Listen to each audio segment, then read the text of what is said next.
চলো দেখে নিই আজকের লাঞ্চের থালিতে কী কী এনেছি। এখানে গরম গরম ভাত নিয়ে নিয়েছি, এখানে লেবু নিয়ে নিয়েছি, এখানে পাঁচমিশালি তরকারি করেছি, আলু, বেগুন, মূলো, কুমড়ো আর বড়ি দিয়ে লাস্টে ধনেপাতা। শীতকাল তো ভালো লাগে।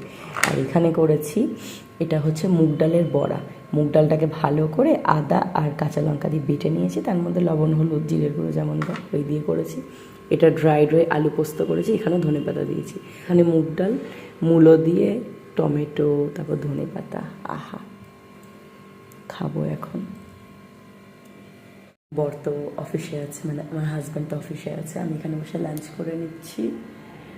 আর আমার শ্বশুর শাশুড়ি ওই ঘরে খাচ্ছেন, ওনাদেরকেও দিয়ে এসেছি। আমি একটু টেবিলে বসে খাই, আমি এখানে টেবিলে বসে খাই। আর রাতের জন্য সবার এখানে খাবার রেখে দিয়েছি, আজকে একবেলাতে সব করে নিয়েছি। মুগ ডালে বড়াটা বেশ ভালো লাগে। রেসিপিগুলো আমি মার থেকে সব জেনে নিই, তারপর পরের দিন করি। খাই বসে বসে।